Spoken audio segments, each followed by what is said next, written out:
지적하죠. 본문 말씀을 보면 이 도입부인데요. 인생의 허무에 대한 통렬한 체험적인 인식과 그에 대한 전도자의 고백으로 충일합니다. 그러나 그의 고백은 결코 절망과 포기로 끝나지 않습니다. 그것은 인생 자체가 허무한 것이 아니고 다만 하나님을 떠난 인생의 결국이 무의미한 것이기 때문입니다. 그러므로 전도자는 지금껏 자기가 살아온 길이 하나님 중심주의가 아니라 자기 중심주의 그리고 세속주의적 삶으로서 그 최후가, 그 마지막이 얼마나 비극적이고 헛된 것인지를 철저하게 깨닫고 그에 대해서 적나라하게 고백함으로써 자신의 전철을 밟는 자가 또 다시 없기를, 그런 바라는 마음으로 애타게 이 전도서를 기록했다 보여집니다. 여기에 언급된 전도자의 절망과 충격은요, 그가 하나님 중심주의로 회개함으로써 자동적으로 소멸이 되고 오히려 더 큰 행복과 참 행복을 찾게 되는 계기가 됩니다. 그래서 깊은 절망에 빠졌던 이 전도자는 뒷부분에 가면 인생은 오직 하나님과 함께할 때 기쁘고 영원한 것이고 복된 것이라는 것을 밝히면서 오직 하나님만을 의지하며 살라고 우리에게 가르쳐 주는 것이죠. 따라서 우리는 전도자의 가르침을 통해서 여러 교훈을 얻게 되는데, 먼저는 지금 나도, 지금 우리도 참 지혜를 깨닫기 전에 이 전도자가 그랬던 것처럼 육에 속한 세상의 것을 추구하고 있지 않았었는가 하면서 반성을 해야 되는 것이죠. 회개를 해야 되는 것이죠. 두 번째는 전도자는 철저하게 허무함을 깨닫고 더 굳건히 하나님만을 의지함으로써 그가 세상의 왕으로서 온갖 쾌락을 누리고 또 순간적으로 즐기던 때보다 더 큰 평안과 행복을 발견하고 이제 그 삶을 살게 되었다는 것을 기억해야 할 것입니다.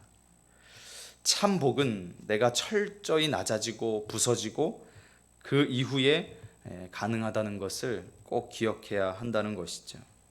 우리 1절 말씀 다시 한번 보겠습니다. 같이 읽겠습니다. 다윗의 아들 예루살렘 왕 전도자의 말씀이라.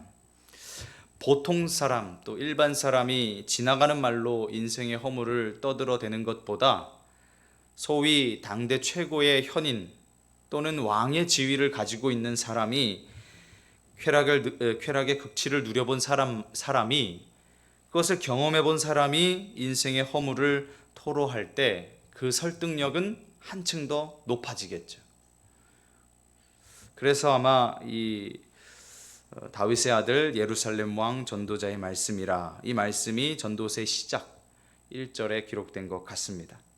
본문은 인생 자체가 죄의 문제를 해결하지 않는 한 끝없이 맹목적으로 되풀이되고 반복되고 이 순환되는 역사의 한순간에 잠시 왔다가 죄의 문제를 해결하지 못하고 허무하게 져버리는 미미한 존재에 불과하다는 것을 우리에게 알려줍니다.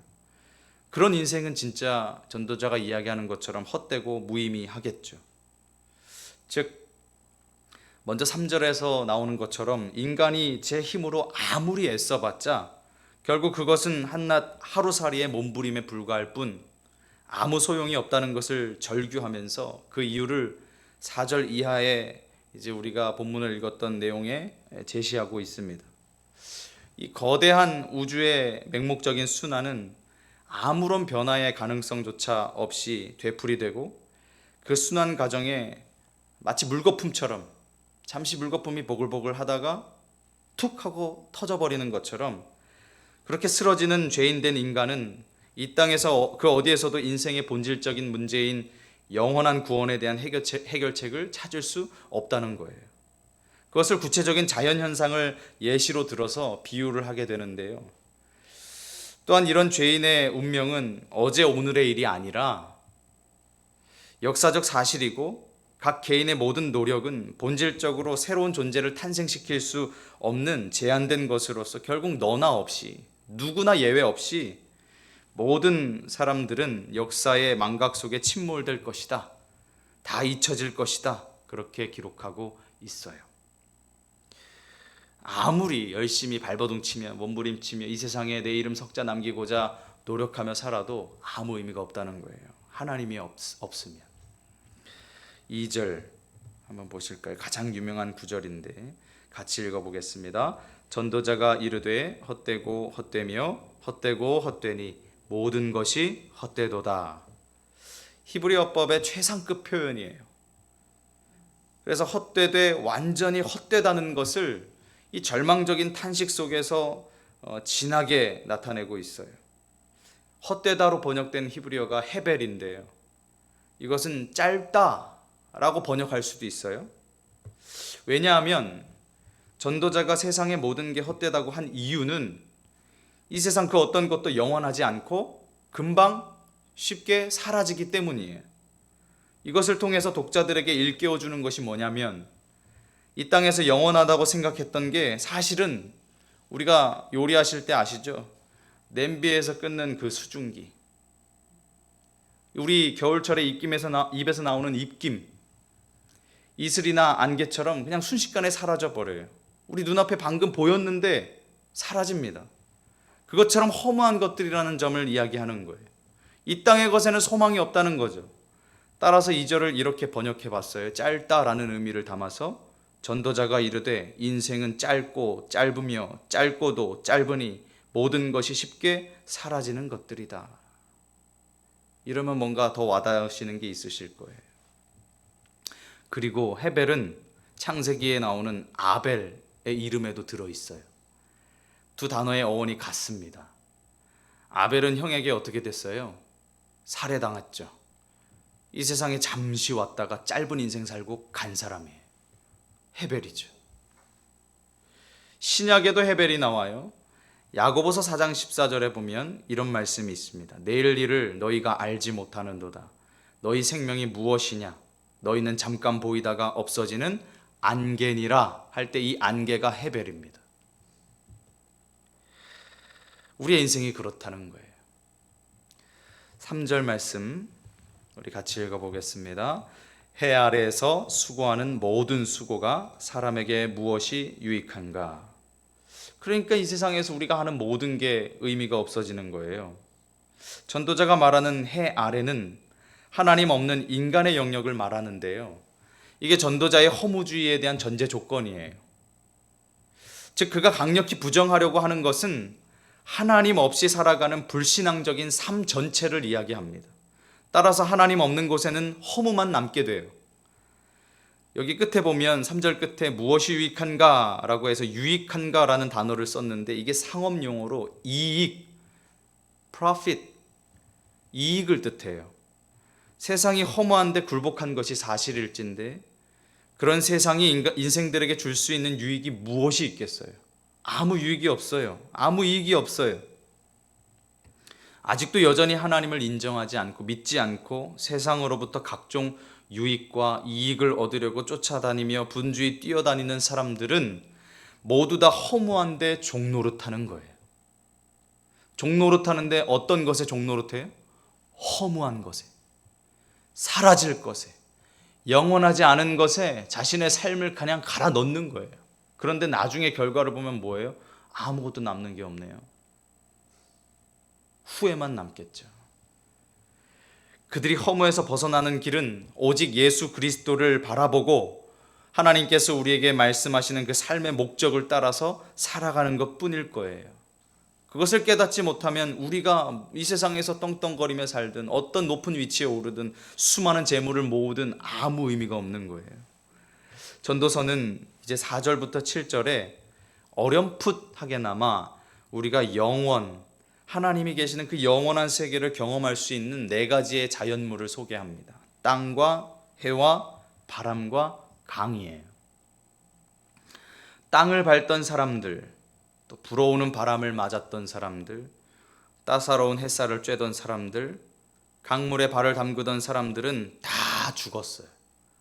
또 새로운 사람이 태어나고 또 새로운 사람들이 땅을 밟고 불어오는 바람을 맞고 따사로운 햇살을 쬐며 물에 발을 담급니다. 근데 그 사람들도 또 죽어요.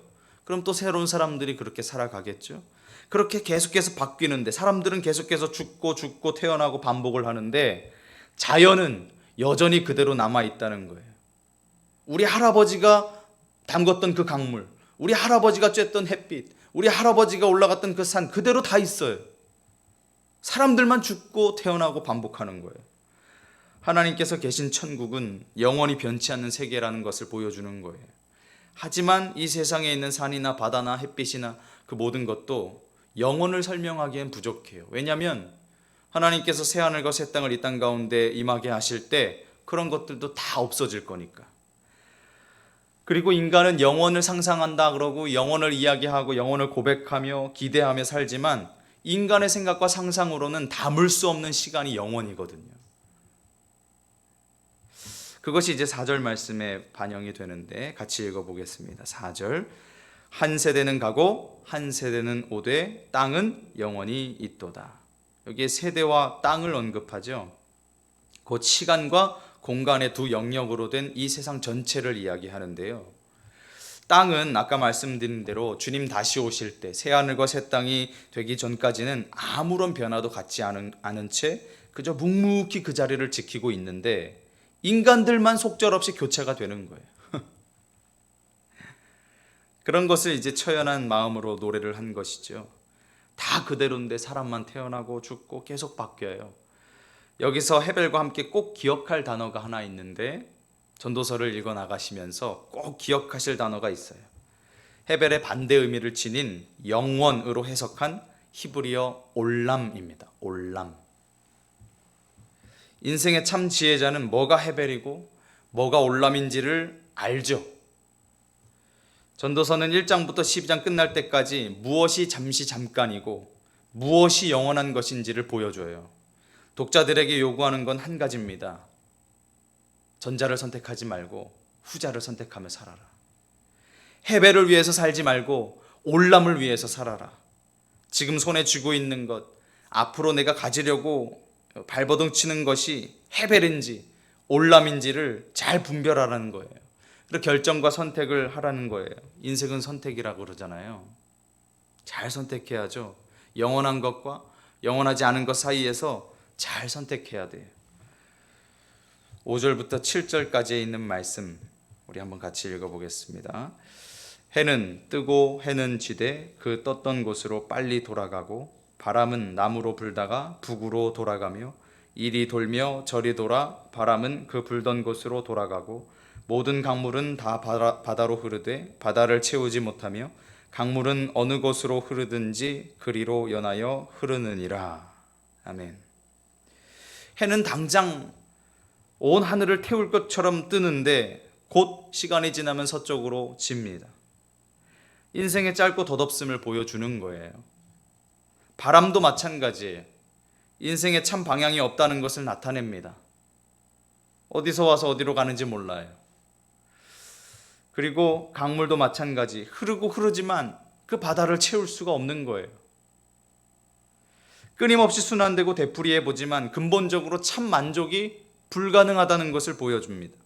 특히 거대한 자연현상들을 실내로 들어서 인생의 허무함이 더 엄정하고 장엄하게 묘사가 됩니다.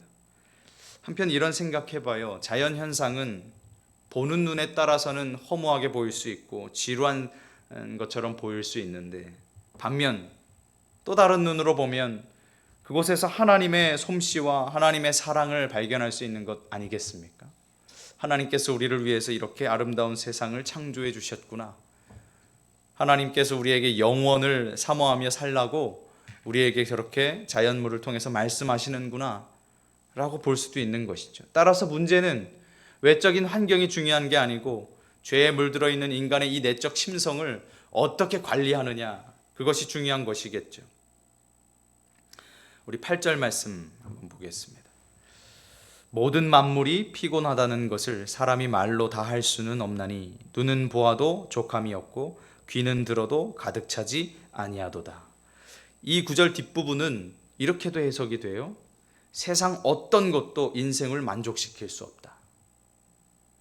어떤 철학도 어떤 말들도 인생에게 만족할 만한 가치를 부여해 주지 못한다. 그렇게 해석할 수 있어요. 그러면서 전도자는 이 일들을 가리켜서 8절 앞에 보면 모든 만물이 어떻게 한대요? 피곤하다 그래요. 이 세상 돌아가는 꼴을 보니까 다 인간에게 피곤함만 주는 거예요. 피곤함으로부터 인생의 쉼을 얻을 수 있는 게 뭐가 있을까? 예수님께서 우리를 초청하시잖아요. 우리가 지고 있는, 무겁게 지고 살아가는, 힘겹게 지고 살아가는 그 짐을 내게 맡기라 그러시죠. 오직 예수님을 향해서 우리의 짐을 옮겨드려야, 내가 지려고 막 낑낑거리며 살려고 하는 것이 아니라 주님께 맡겨드려야 내 인생에 비로소 피곤함을 면하게 되는 것 아니겠어요? 그런데 그것을 깨닫지 못하고 어리석게도 내 욕심 차리면서, 내 욕심 챙기면서 살아가려고 발버둥을 치는 게 인간이죠. 허무가 가진 특징이 있는데 보편성이에요. 지금까지 전도자가 진술한 인생 여정의 허무는 어느 한 시점에 한정된 것도 아니고 어느 한 개인에게 한정된 것도 아니에요. 전도자에게만 해당되는 사항이 아니에요. 이 세상이 시작됐던 그 시간부터, 인간이 존재했던 그때부터 모든 역사에, 모든 인간에게 걸쳐서 일어난 일이었다. 누구나 예외 없이. 지금도 마찬가지예요. 지금도. 이제 9절 10절 한번 보겠습니다. 이미 있던 것이 후에 다시 있겠고 이미 한 일을 후에 다시 할지라. 해 아래에는 새 것이 없나니 무엇을 가리켜 이르기를 보라 이것이 새 것이라 할 것이 있으랴. 우리가 있기 오래전 세대들에게도 이미 있었느니라. 그러니까 뭐가 헤벨이고 뭐가 올람인지를 시각적으로 설명하는 단어가 있는데 바로 해 아래입니다. 해 아래는 헤벨이고 해 위는 올람이에요. 세상에는 두 종류의 사람이 있죠. 해 아래의 것을 위해서 열심히 살아가는 헤벨의 사람이 있어요. 그렇지만 해 아래 살지만 해 위를 바라보면서 올람의 삶을 살아가는 사람이 있어요. 이제는 은퇴하셔서 예전에 두레교회 담임하셨던 김진호 목사님께서 바닥에서 살아도 하늘을 본다라는 책을 쓰셨어요. 해 아래 헤벨의 세상에 파묻혀 살아도 우리가 세상에 파묻혀 있는 것이 아니라 위를 봐야 되지 않겠냐. 즉 올람, 영원한 세상인 하나님을 바라보며 살아가야 되지 않겠냐라고 말씀하시죠. 해 위를 보는 사람은 해 아래에 마음 빼앗기지 않습니다. 올람을 경험한 사람은 헤벨에 아까운 시간을 쏟아붓지 않습니다.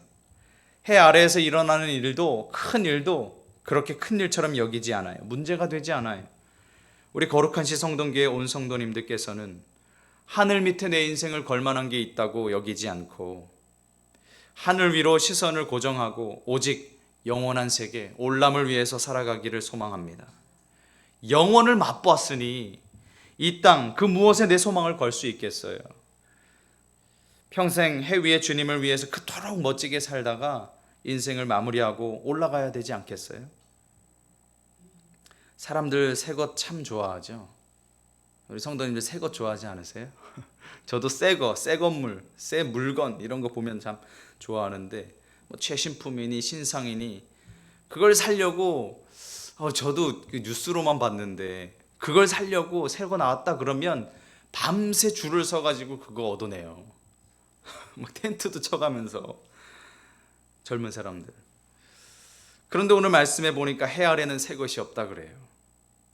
그럼 그런 생각 들죠. 스마트폰, 전기자동차, 새로운 물건들 막 나오는데 과거에 없던 새로운 거 아니냐. 해 아래에 새 것이 없다 그랬는데 그 새 건데. 그러나 결국에 그것도 가만히 보면 원래 하나님께서 창조하신 그 세상의 물질들을 통해서 나온 것이지 완전히 새 것은 아니거든요.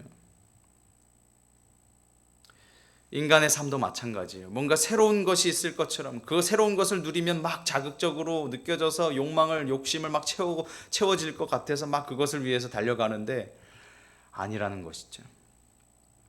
우리 마지막 11절 보시고 마치겠습니다. 이전 세대들이 기억됨이 없으니 장래 세대도 그 후 세대들과 함께 기억됨이 없으리라. 인간은 욕구가 있는데 기억되고자 하는 욕구가 있어요. 많은 사람들에게 기억되고 싶어 해요. 그러나 우리는 내가 기억되기를 바라기보다 하나님께서 우리의 삶에 어떻게 역사하시고 무슨 일들을 행하셨는지 기억하는 인생을 살아야 될 줄로 믿습니다.